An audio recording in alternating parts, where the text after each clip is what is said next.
The test is in 4 parts: Part 1, Part 2, Part 3, and Part 4. Now look at Part 1. Part 1. You will hear a conversation between Cindy and Bob. First, you have some time to look at questions 1 to 10. Now listen carefully and answer questions 1 to 10. So, Bob, how many people have said that they're coming on the company picnic? Well, Cindy, we've got 35 definites and another 10 probable. Shall we say 50? I think so. And we've fixed the date for... The 26th, the last Sunday in August. Great. I hope the weather's good. Should be. Now, we have to decide where to order the food from and what kind of things we want. Right. What's our budget? We've decided to go for £10 a head for food and £5 a head for drinks. OK, I got some pamphlets from caterers. What do you think? The most important thing is to make sure that there's a variety of food. We don't want people complaining that they don't like anything. We also don't want food that could deteriorate in the sun. Ice cream, that kind of thing. You've seen these pamphlets. What do you think? Well, I thought Paris Kitchen looked good. The price almost exactly meets our budget, and they seem to have a good variety. I don't know. A friend of mine used them for her company and wasn't impressed. Really? What exactly didn't she like? Well, the food. She said the food was good, but not quite the variety they'd expected. The drinks included some wine, which was apparently not very good. Oh, well, perhaps we need to consider this one, company caterers. Looks a bit pricey. Mind you, I've heard that they are very good. Let me check the price. Yes, £12 a head for food. That's more than our budget. Do you think we could get a discount? Let's see if it says anything in the pamphlet. Yes, they do offer a discount for groups of more than 30. 10%. Does that help us? 10% off £12. It's still more than we budgeted for. Hey, look at this one. Celebrations. It's a new company. I asked a few people about them, but no one has any ideas. Well, let's see. £9 a head for food and £5 a head for drinks. That's fine. What kind of food do they have? It says here that they just provide cold meals for picnics. Well, that's okay. And they include vegetarian dishes. We do have some vegetarians to take into consideration. Well, it looks good to me. The only problem is their lack of experience. I mean, it's a bit of a risk, isn't it? Yes, if the food's no good, we'll look incompetent. Ah, look here. It says that we can visit their premises and try some of the dishes they offer. You mean we might get a free lunch? Shall we call them and arrange to go and see them? OK, which day? How about tomorrow? No, we've got that meeting. The day after tomorrow, Thursday. Good. Time? 11? Good. Right. What's their phone number? 28653479. We also need to ask them whether they can deliver straight to the picnic site, don't we? Yes. I don't think that'll be a problem, though. I mean, it's on the outskirts of the city, but it's not too far away. Does the price include delivery? It doesn't say, but the other companies include it, so they should. If they don't, our budget still allows us to pay a small fee. That is the end of Part 1. You now have half a minute to check your answers.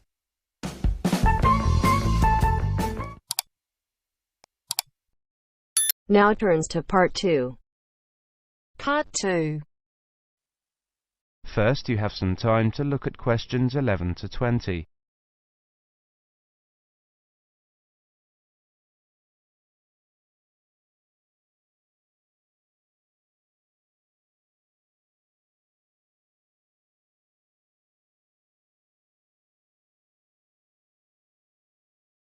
Now listen carefully and answer questions 11 to 20. Good afternoon, everybody. My name is Sally Miller, and I'm here to offer you some advice on legal matters. whilst you are studying at this university. Happily, most international students complete their courses without running into any serious legal problems, but if you do find yourself involved in a legal dispute of any kind, ask for help. There are two options. First, contact the students' union or welfare officer. Even if they cannot help you directly, they should be able to advise you where to go for help. The second possibility is to contact the Citizens Advice Bureau in your area. You can find them in the local telephone directory.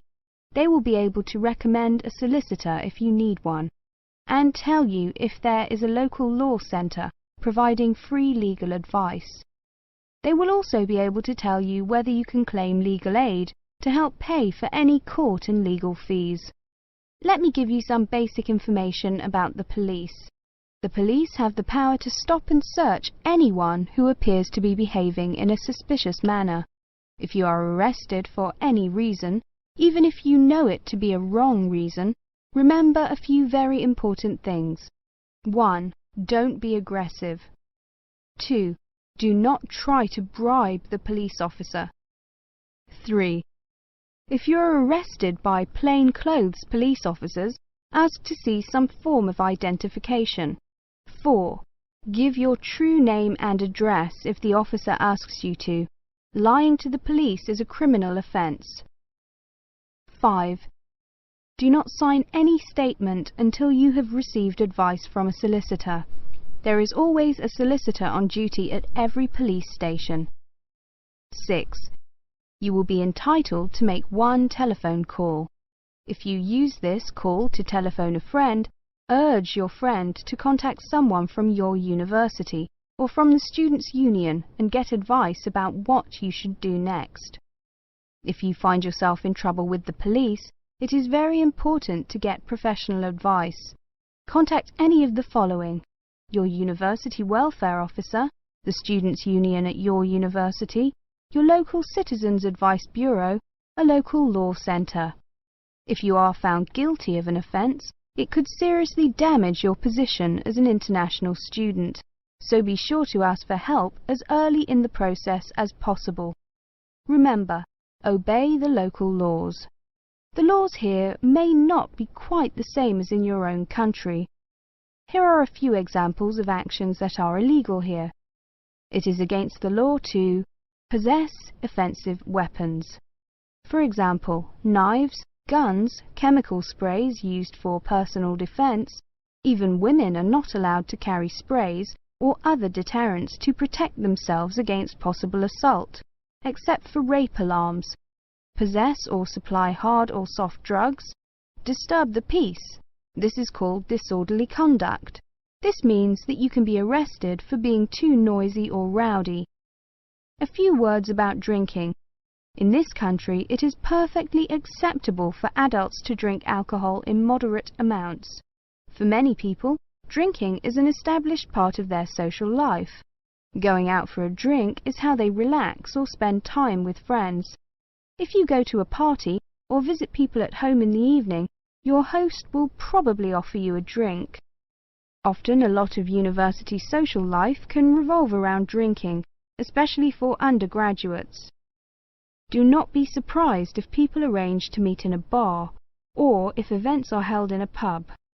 But you are not obliged to drink alcohol if you do not want to, even if you are in a pub or at a party where everyone else is drinking. You can always ask for a non-alcoholic drink instead. And if you feel uncomfortable going to places that serve alcohol, explain this to your friends. There are lots of other places where you can meet. If you do choose to drink, remember that you should never drive a motor vehicle after drinking alcohol. It is dangerous, and the police can impose serious penalties on you. Also, remember that being drunk in public is not acceptable either, and the police can arrest you for it. Drugs and alcohol can cause serious problems. Let me repeat that in this country it is illegal to use drugs, except under medical supervision. But if you do use illegal drugs and you develop a problem, there are organisations you can contact. Contact your students' union or your student counsellor. Anyone over 18 years old can legally buy and consume alcoholic drinks in this country, but if you think you might be drinking too much, get help and advice from your student counsellor or your doctor. Again, there are special organisations that can help you with drug and alcohol problems. Contact them. That is the end of part 2. You now have half a minute to check your answers.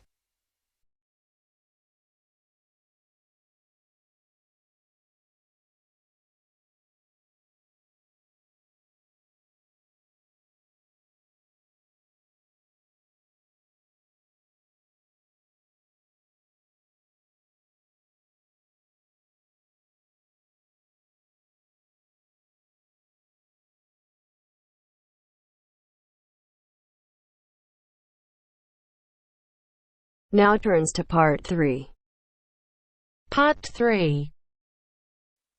You will hear a conversation between Carlos, Melissa, David and Simona. First, you have some time to look at questions 21 to 30.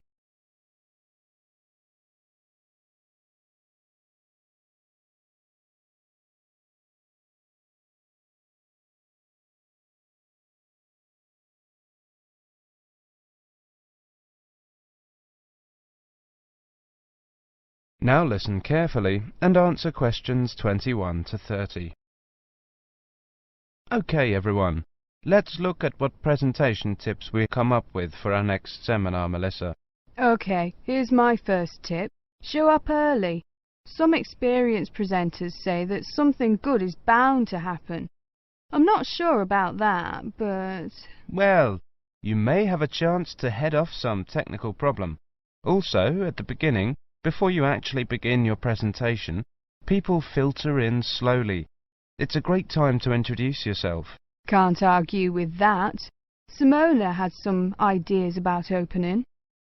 Have a strong opening. I picked up a few ideas for structuring your opening. First, never apologise. If you're worried the presentation won't go well, keep it to yourself and give it your best shot. Besides, people are usually too preoccupied with their own problems to notice yours. I like that. Open by addressing the following 3 questions. What's the problem? Who cares? What's your solution? Excellent suggestion. David, you've gone quiet. Well, my next suggestion is PGP. That means that with every subtopic, you should move from the particular to the general and back to the particular.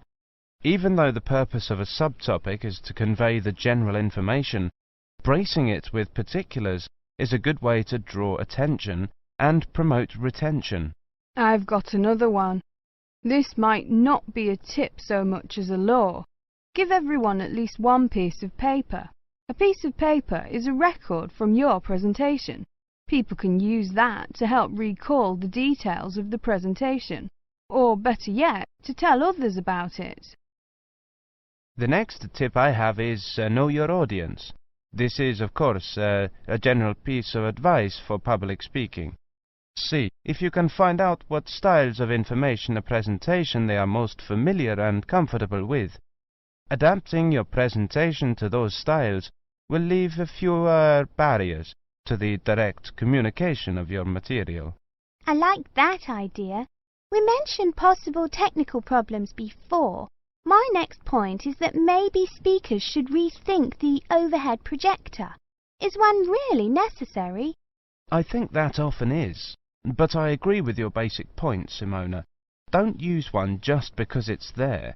Maybe a good tip is to consider carefully what you're putting on your slides. Yes, David, that's a very good point to make. Slide content is, well, you don't want too much, too little. Carlos? Good point, both of you. Another point I have is to respect the audience. Don't condescend by dumbing down your lecture. Show them respect by saying what you believe and what you know to be the whole story. I also have a point about humour. I think that humour is generally good, but be careful with it. Humour in a presentation works best when it actually drives the presentation forward.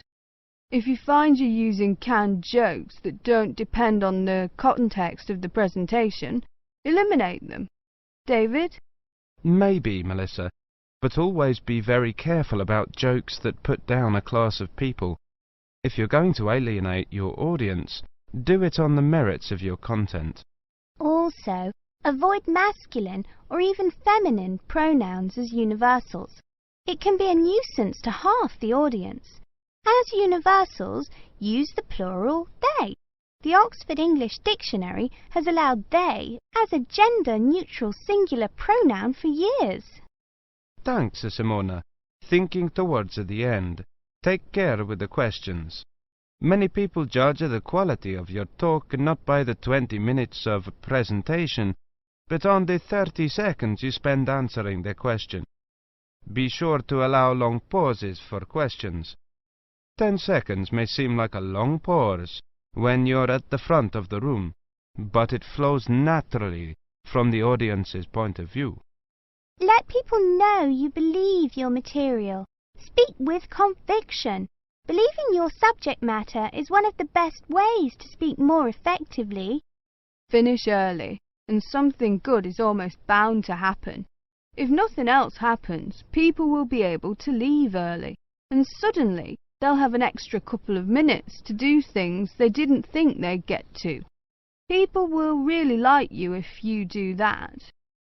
I think we have missed the key point. Practice.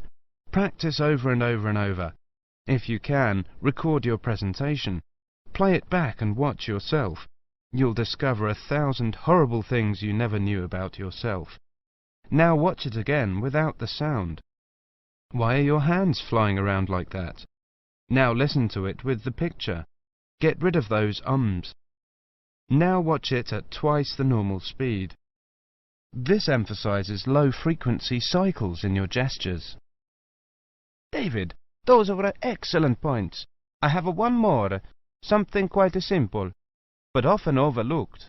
I read that the two most dehydrating things you can do in a modern civilization are live presentations and air travel. I don't know if it's really true, but the message is that the way to stay sharp is to drink lots of water. Take care of your body, especially your voice.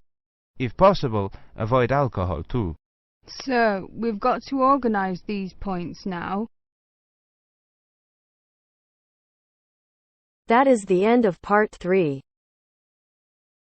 You now have half a minute to check your answers.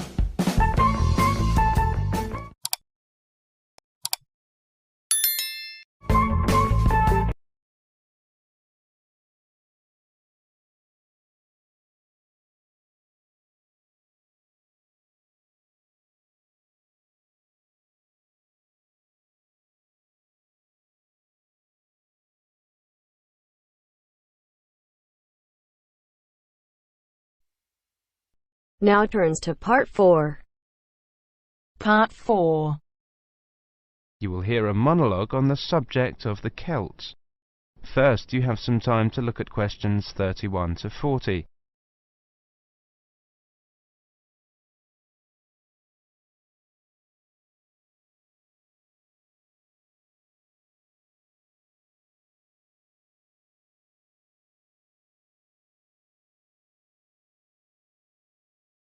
Now listen carefully and answer questions 31 to 40. Welcome to this introductory lecture on the Celts. Who were the Celts? The Celts were an Indo-European group, that is, related linguistically to the Greeks, the Germanic peoples, certain Italic groups and peoples of the Indian subcontinent. They arose in Central Europe at the beginning of the first millennium BC, and were an iron-using and horse-rearing peoples. By the end of the first millennium BC, their cultural group had spread up and down the Danube and Rhine, taking in Gaul, Ireland and Britain, across Central Europe into northern Italy and northern Spain. Their roaming across Europe led some of the Celtic tribes to sack Rome in 390 BC, creating a fear of the northern barbarians that was to haunt Romans for hundreds of years to come. The Celts are defined archaeologically by the type sites of Hallstatt and Latene, the former being taken to relate to an earlier phase of cultural development. Hallstatt, an ancient salt mining area, was excavated from 1876 onwards by the Viennese Academy of Sciences, and provided the first classification of the prehistoric Celts. In 1858, the waters of Lake Neuchâtel in Switzerland sunk to a low level, revealing a large prehistoric settlement with a huge number of surviving artifacts. The nearby town of Latene gave its name to the second phase of Celtic cultural development. However, please note that these phases overlap through time and are defined according to geographical area. Let's look at each of these, taking the Hallstatt first. Hallstatt culture is characterized in 4 stages. A and B were during the Late Bronze Age, from about 1200 to 700 BC. C was in the Early Iron Age, from about 700 to 600 BC. D was from about 600 to 475 BC. The Hallstatt culture spanned Central Europe, with its centre in the area around Hallstatt in central Austria. There were 2 distinct cultural zones, the eastern and the western. At the start of the period, long-distance trade was already well established in copper and tin, the basic requirements for manufacture of bronze. From about 700 BC, trade in iron also became established. The Hallstatt area also already controlled the trade in salt, crucial when there were few other means to preserve food. Control of these 2 crucial trade goods, iron and salt, provided the basis for the accumulation of wealth and influence. From 800 BC, some burials of rich people can be identified in Central Europe, with grave goods such as wheeled wagons and iron swords. Hallstatt C saw the construction of fortified hilltop settlements to the north of the Alps. These had burial mounds holding very high-quality goods, such as vehicles and expensive imported treasures. By the time of the Hallstatt D period, these increasingly extravagant burial mounds were clustered around a few major hill forts to the southwest of the region. This suggests a development and a concentration of wealth and social power, possibly based on the development of Massilia, present-day Marseille, as a Greek trading port. The expansion of luxury trade brought greater opportunities for profit and helped to create an increasingly stratified society, with the development of a wealthy nobility. Over the period from 1846 to 1863, 1,000 graves were found at Hallstatt, with an astonishing range of artifacts, including clothing and salt mining equipment, as well as weapons, jewellery, pottery, and imported bronze vessels in the chieftains' graves. The Latene era was the time of Celtic expansion and migration, and the time of formation of the myths. The Latene culture is named after the site in Switzerland where it was first discovered. The Latene people were those known to the Romans as Gauls, originally found in an area from eastern France to Bohemia. The Latene culture spread rapidly from about 400 BC. The Latene Celts settled in Spain in 450 BC, in northern Italy in 400 BC, invaded Rome in 390 BC, invaded Greece in 279 BC, invaded Galatia in modern Turkey in 270 BC.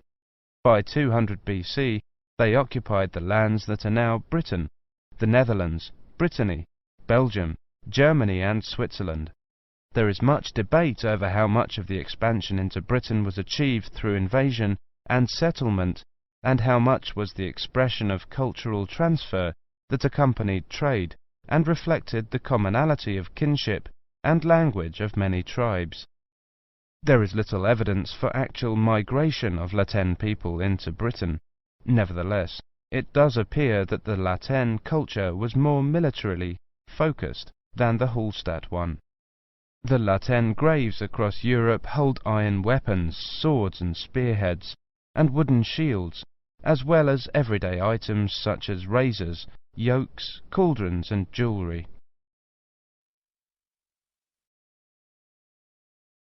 That is the end of part 4. You now have half a minute to check your answers.